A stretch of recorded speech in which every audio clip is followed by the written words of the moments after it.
Vamos a empezar con la primera persona, el primer ponente. Es una persona que es diplomado en periodismo audiovisual del Instituto Internacional de Periodismo, José Martí. Es un activista social desde los años 80, ha participado por los centros sociales ocupados en la lucha contra el racismo y contra el fascismo, por la objeción de conciencia en favor de los derechos humanos, en la solidaridad internacional y el sindicalismo de base. Se ha involucrado en política desde la calle, organizando y participando en manifestaciones y protestas. Con ustedes el compañero Javier Couso, que además es nuestro eurodiputado por Izquierda Unida y presidente y fundador del grupo de eurodiputados de apoyo al proceso de paz en Siria en el Parlamento Europeo. Bueno, hola.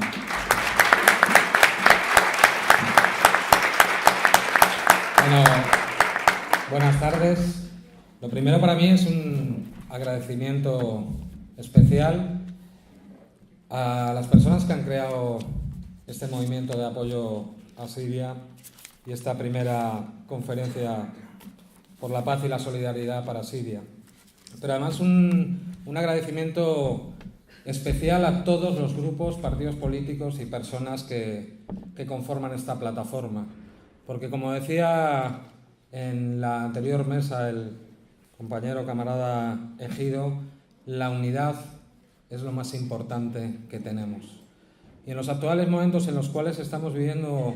una situación tan difícil de descomposición también interna, el ser generosos, el saber que hay que poner las cosas que nos unen, entre ellas el internacionalismo, la lucha por la paz y contra el imperialismo, por encima de hasta nuestras diferencias más pequeñas, es la garantía para poder hacer bien nuestro trabajo, que, como no hay que olvidar, es un trabajo que va en pos del bien de la humanidad frente a esta globalización neoliberal o esta unipolaridad después de la caída del campo socialista por parte de esos Estados Unidos que representan realmente a las grandes élites financieras y económicas del mundo. Yo decía que vivimos un momento difícil que también se ha hablado en la otra mesa, porque es un ataque no solo a la izquierda, sino a una arquitectura que se trabajó además al calor de los movimientos contra el colonialismo después de la Segunda Guerra Mundial. Una arquitectura que a veces criticamos, cómo no, pero que supone el agarradero de la humanidad para un mundo pluripolar y multicéntrico, frente a la unipolaridad defendida por Estados Unidos. Y me estoy refiriendo a la Carta de Naciones Unidas y me estoy refiriendo al derecho internacional. Es muy grave los ataques que se están realizando sistemáticamente frente a toda esa arquitectura que lo que defiende es el derecho soberano a las naciones a relacionarse independientemente unas con otras desde un marco de respeto internacional y, como he dicho antes, de soberanía, es decir, la capacidad para decidir los pueblos y las naciones sobre los recursos naturales, pero también sobre la manera de organizarse. Una de las cosas más terribles que hemos sufrido es la división de la izquierda. Yo me sentí muy orgulloso cuando en las calles de Madrid, de Barcelona, de prácticamente todas las ciudades y pueblos que conforman este país de países, algunos dicen, en el que vivimos, nos manifestamos por millones y millones de personas contra la guerra de Irak. Ahí no había fisuras, todavía no habían conseguido meter esas cuñas de las que hablaba el profesor en la otra mesa. Y eso es parte, además, de una guerra de cuarta generación que se está desarrollando, porque ellos saben que si dividen a la izquierda, que si dividen a los movimientos de solidaridad y a los movimientos que luchan por la paz, consiguen llevar y vender a la mayoría de la población sus intereses. Y estamos viviendo además unos momentos en los cuales se está utilizando la coartada humanitaria contra la soberanía de las naciones, es decir, la ganzúa del humanitarismo para pasar por encima de la Carta de Naciones Unidas, es decir, atacar directamente el principio de no intervención consagrado en el artículo 2.4, párrafo 4 de esa Carta de Naciones Unidas. El melón se abrió con el llamado derecho de injerencia, ¿no?, formalizado en la resolución 43-131 de la Asamblea General de la ONU, impulsada por dos personajes como Bernard Cruzet y Maro Betani, que constituyó de hecho una excusa legal internacional sobre la cual se impulsó una nueva intervención tipo basada en un supuesto altruismo. El punto de partida de todo ello fue la resolución 688 del Consejo de Seguridad de la ONU del año 91, que supuso la imposición de una zona de seguridad y varias zonas de exclusión aérea en Irak, que permitieron los bombardeos y las acciones de castigo, aparte de unas sanciones que asesinaron a 500.000 de niños y de niñas iraquíes. Madeleine Albright, la secretaria de Estado estadounidense, decía que era un precio que había merecido pagar.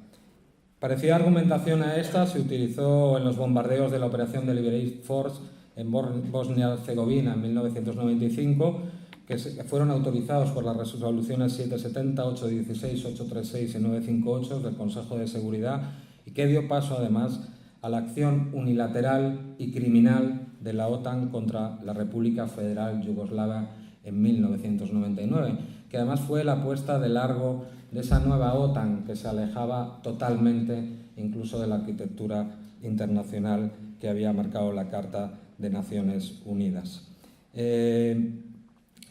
es el marco que ellos utilizan, ¿no?, la intervención, sea militar o de subversión, para cambios de gobierno. Y hemos asistido a esa pauta que lo que hace es utilizar como un manual lo emocional. Lo aprendieron muy bien del genio del mal, que era el ministro de propaganda nazi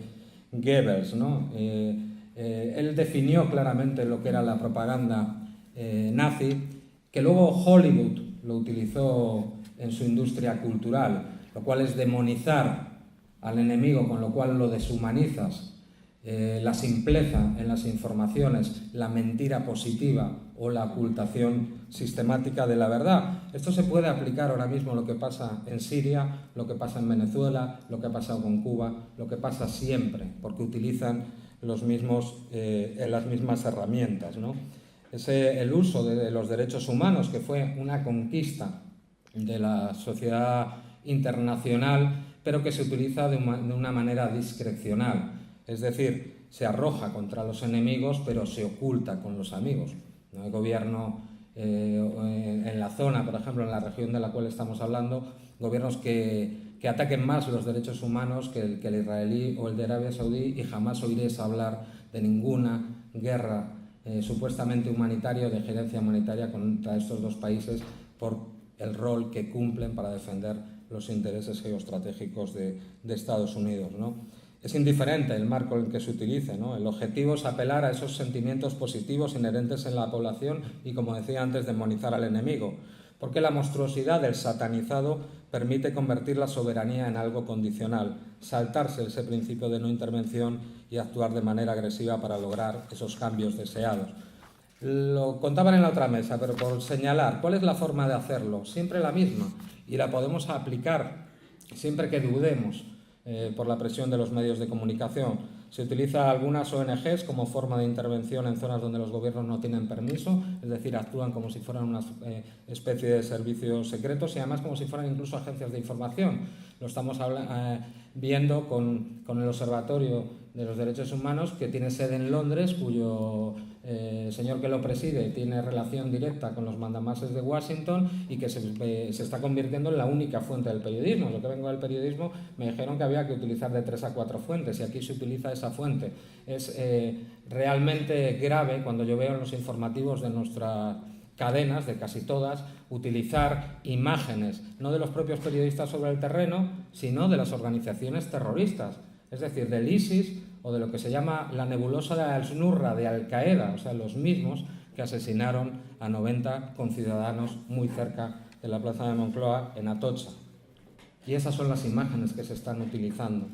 También se utilizan personalidades, expertos, grupos de presión, para modelar la opinión pública e ir implementando una agenda de pensamientos. Unos nombres que os sonarán: Soros, ese millonario que el otro día en el Parlamento Europeo, mira que yo tengo miles de críticas al gobierno de derecha extrema de Hungría,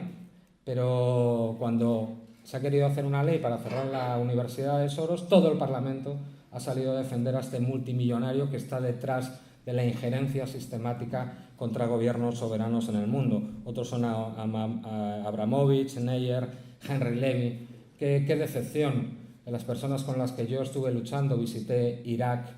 que defendían la soberanía de Irak y ahora están atacando la soberanía de Libia con los mismos argumentos que tiene el señor Henry Levy, que representa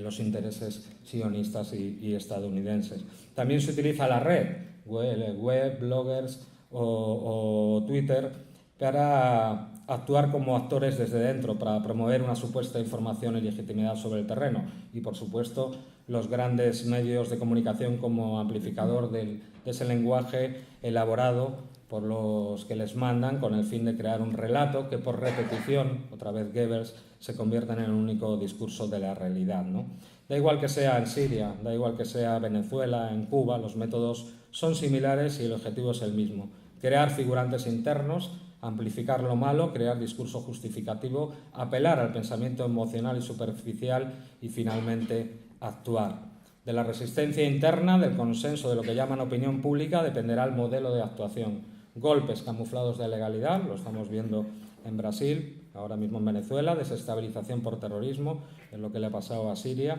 financiación de la subversión interna, campañas aéreas de bombardeo, embargos o el empleo de todo el poder militar como último paso. Mi trabajo en el Parlamento Europeo es un trabajo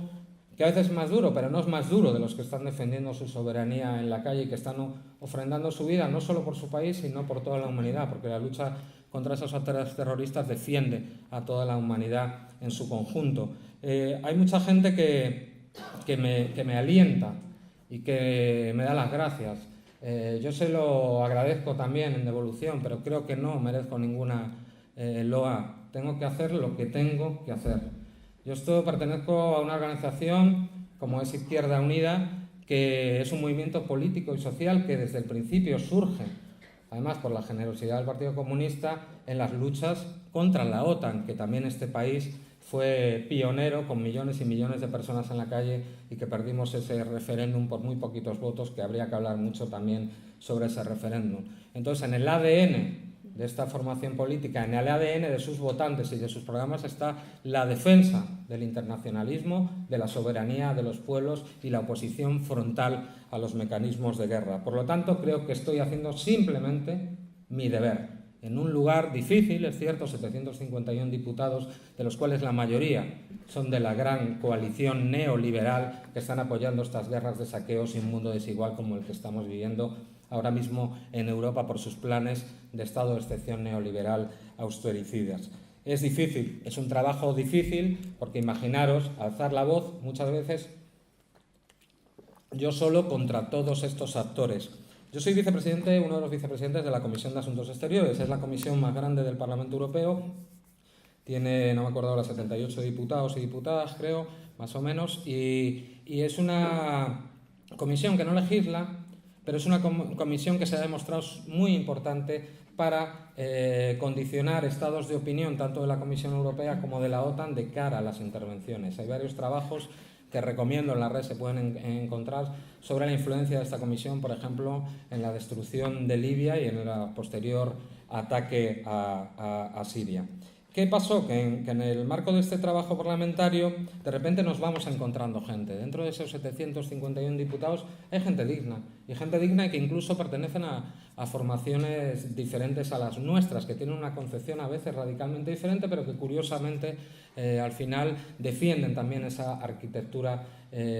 multipolar que yo creo que mi organización defiende y que es lo mejor para la humanidad. Y en el marco de este trabajo es donde nos hemos encontrado diferentes personas defendiendo la soberanía de Siria, defendiendo también una relación normalizada con nuestros vecinos como Rusia, entendiendo que el querer excluir a nuestro mayor suministrador de gas y de energía del esquema de seguridad de Europa lo que hace es ayudar a que Estados Unidos convierta a Europa en su subalterno en política militar y geopolítica, porque si nos llevamos bien con nuestro vecino ruso, si tenemos una relación normalizada en nuestro suministro de energía, seremos